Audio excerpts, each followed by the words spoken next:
Hi, this is Natalie Rydstrom here with SBR Picks. Now this year, London hosts the most famous of all beauty pageants, with over 120 of the globe's most gorgeous women vying for the coveted title on December 14th at Excel. Now to break down what Miss World is all about and how each of the contestants compete to win the crown is none other than William Hill's Specials podcast presenter, Lee Phelps. Lee, thanks for being here today. No problem. I've had a good week. Really researching hard here. I've been poring over thousands of pictures of beautiful women, it seems. It's a tough job, Lee, but someone's got to do it. Do you think you're up to the challenge? Can you predict, out of all of these women, the one that will win? Well, I'm not sure about that, but I've got a couple of interesting bets at least. I must admit, Natalie, I got kind of like immersed in it. I mean, there are over 120 contestants, and you're just looking at different, pictures and pictures and pictures. And it gets I was a bit overwhelmed in the end, but I've tried to be methodical about it and use it like a normal the kind of approach I'd use in a football match. So hopefully we get somewhere there. Now, how are each sort of contestant sort of chosen? Because one person might like brown hair, another blonde hair. Is it all about looks? How do you go about choosing who is going to win? Well, I think over the last few years you have seen looks coming back to the fore, and it's not all about looks. I mean, that's to say that, relatively speaking, I mean, obviously each one of the contestants is the respective Miss whatever. So the nation has chosen Miss Nepal or Miss England or Miss Hungary. So they are effectively they are the best looking woman from that country who's been in a pageant, obviously. So I guess you can find beauty in each and every one of them, I guess, is what I'm trying to say here. There aren't many ugly girls in this competition, if you like. So it doesn't go on looks. There are different categories that they put them into and put them through their paces. And it's generally done, I think, over the course of a few weeks where the judges get to know them as well. So there are a lot of facets to go into this. And since I've been looking at it, I've realised it's a point-scoring thing. So you get different points for different categories. And I guess, the eventual winner is the one that amasses the most points. And, is picked by the judging panel on the night as well. Well, let's talk about how you earn the crown. There are 5 categories: beauty with a purpose, multimedia, sport and fitness, top model, and the talent competition. So let's break down each category, starting with beauty with a purpose. Yeah, this is like the charity element, basically. Each contestant's expected to come up with a project which is designed to help children in need across the world, which is fantastic, obviously. And, I think this is where it separates it from just being a beauty contest. These women are actually doing some amazing things around in their home nations. So they've been doing this for a long time, and 10 finalists were picked: Bolivia, Brazil, England, Guyana, India, Indonesia, Kenya, Netherlands, Philippines and South Africa. Obviously, we don't know who's won that yet. It's announced on the night. But obviously, those 10 finalists will be scoring the most points of all the girls for this one category. Interestingly enough, Miss World was created by a chap called Eric Morley. Actually, he's from Leeds originally, where I'm based. He passed away, but his wife, Julia, is now in charge of Miss World, if you like, and she's just been to India recently for the Miss India contest, and where they did their own Beauty with a Purpose project as part of their. Not every nation does it, but it's done for Miss World. So I wouldn't be surprised, if she's been swayed a little bit, and Miss India could maybe take the Beauty with a Purpose challenge here. That could be it. I mean, I'm not saying it's going to happen, but I think she could go a long way to nicking top spot in this category. All right. Now, the next category here is multimedia. What's multimedia got to do with Miss World, and how can you win multimedia? Well, in the age of Twitter and Facebook and social media, it's all about how you use the media to not only tell everyone about yourself, but tell everyone about the Miss World organisation, as well as dealing with the media. How are you in front of TV cameras? How are you when the press comes to ask you questions? So it's this whole thing. I mean, difficult to gauge on how they are in front of the cameras because they're all pretty good. Some of them are TV presenters, some are models, some are used to this sort of thing. Some of them are 17-year-old students who've never been in front of a camera. But I had a look at the social media, and the girl who's way out in front of everyone is Miss Moldova. 665,000 likes on her Facebook page. She barely ever goes on there, Natalie. She's just stunning. This girl is beautiful. So I think it's just that people have looked at her picture and gone, like that, like. But she won't be winning the award because I think the last time she posted anything on there was October the 8th. So, I think she's kind of she's beautiful, but I think this is maybe a good example where, a beautiful girl doesn't necessarily win the thing. Others, Miss Thailand, 385,000 Facebook likes, about 1,500 Twitter followers. Miss Philippines is interesting, 2,225 followers and 331,000 likes. Good Facebook page as well in terms of how it's been laid out. Her Beauty with a Purpose challenge looks very interesting as well. And that was the picture on Facebook is the picture of all the kids with her. That looks a very nice page. Miss Nepal as well, probably the best Facebook page I looked at as I went through them all. 194,000 likes, 4,000 Twitter followers, which is the most Twitter followers of any contestant. So Miss Nepal it doesn't feature in many of the top 10 lists, but I'll mention her a little bit later because she might be a little sneaky outsider, Miss Nepal. All right. Well, it certainly sounds to you like you're doing your research here, checking their Facebook profiles and Twitter pages and things like that. I mean, some people may call it stalking. I call it work. Yeah. Well, yeah.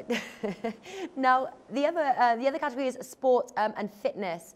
What again has that got to do with is it that their sort of fitness levels, how they physically look? What's sport and fitness? Well, yeah, it's just down to their fitness. I mean, it's not easy. I mean, they've done a 60-metre sprint, 400-metre relays, long jump, tug of war, and a bleep test. I mean, have you ever done a bleep test, Natalie? I mean, it's not easy. The shuttle runs where you're running back and forward against the time, so not easy at all. Miss Finland was the overall winner. Miss South Africa, Rolene Strauss, who's the favourite in the betting, was third, took the bronze medal. I think it was Miss Hungary was second in line. The Ivory Coast representative also did really well. So we've been told the results there. So Miss Hungary probably will benefit quite a lot from doing so well. Okay. But you may have noticed I've mentioned Miss South Africa quite a lot. She tends to figure in most of the finals in these categories, as does Miss India. But Miss South Africa is in every single one. Yeah. Well, Miss South Africa actually is the favourite here in this competition, but obviously we'll get to that towards the end here. The next we've got is top model. Run us through that, Lee. Yeah, this was held at the Fashion Retail Academy. 20 finalists.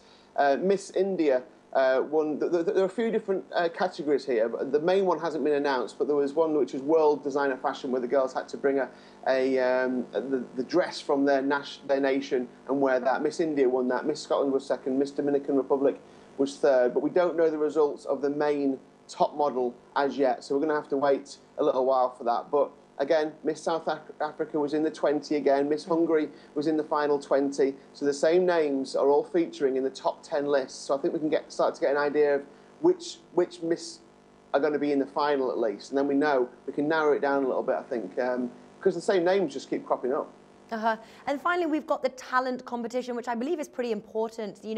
What kind of talents are exhibited for this competition, and what would you say sort of the most popular talents are? Well, this is the one that is most difficult to find information on. There's no information online about what they've done and what they're going to do. I think they're trying to keep this secret for the night, really. I mean, the judges say they're looking for the wow factor, something that exhibits a real talent. Maybe the performance sends shivers down the spine.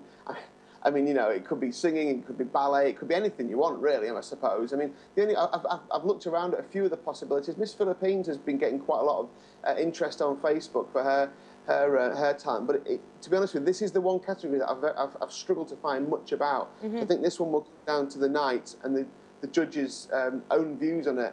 The only other category, very quickly, it's not one of the 5 categories, but it's something that's come about in the last couple of years. This is the People's Choice. You can download the Miss World app and vote for your favourite.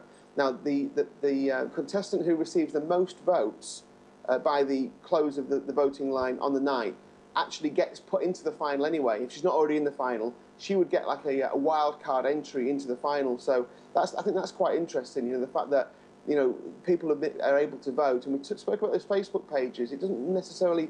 I think if you've got a strong following, or a country where they're really keen on voting for Miss World, where in England, for instance, we don't really think about Miss World much at all. But in other parts of especially in the Far East, it's a massive competition. So I think you don't be surprised to see one of the Far East contestants getting into the final, even if she hasn't figured in many of the top 10 lists.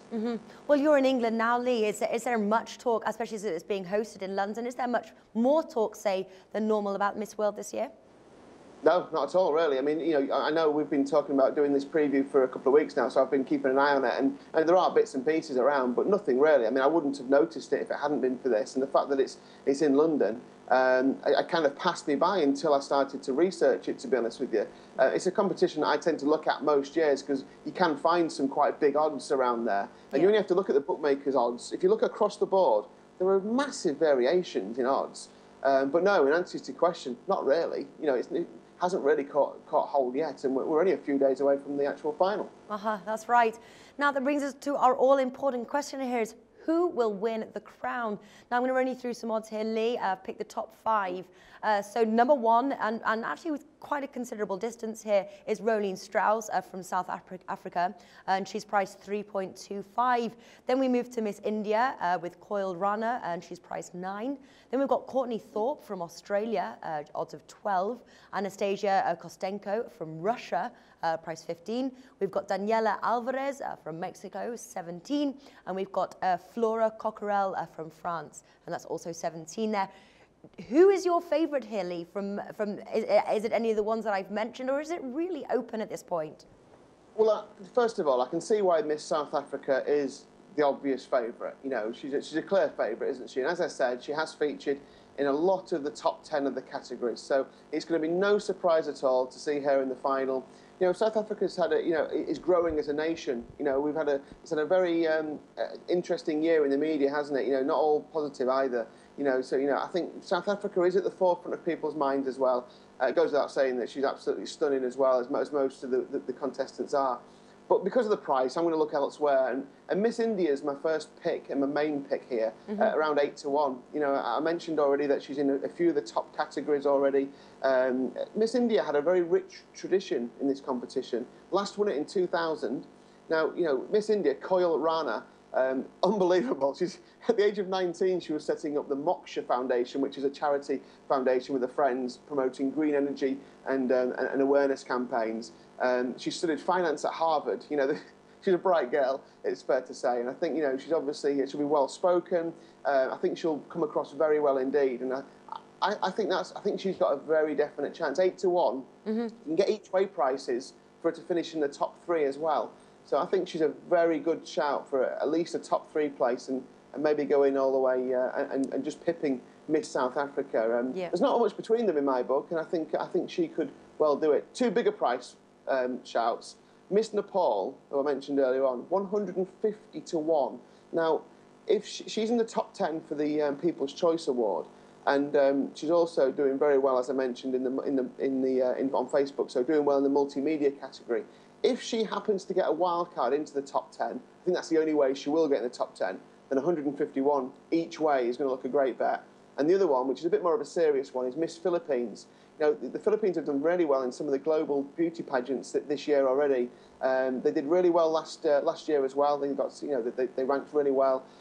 She's in the top 10 for the People's Choice category once again. She's in the top 10 for the Beauty with Purpose category. So again, I think 80 to 1. Some bookmakers have got her at 20 to 1. Others at 80 to 1. Now that shouldn't be that far apart. So again, if Miss Philippines ends up in the final, the final on the night, and you've got 80 to 1 each way, then I think you're onto a nice bet there. But Miss India is my main tip. All right, so Miss India, and then maybe for the other 2 there, even if it's a couple of quid on, you know, you lose the couple of quid, but if that comes through, then you're going to have a good, you know, that's a good, nice return there. Yeah, at 80 to 1, you can afford. You know, you only need to have like £1 each way for a £2 bet.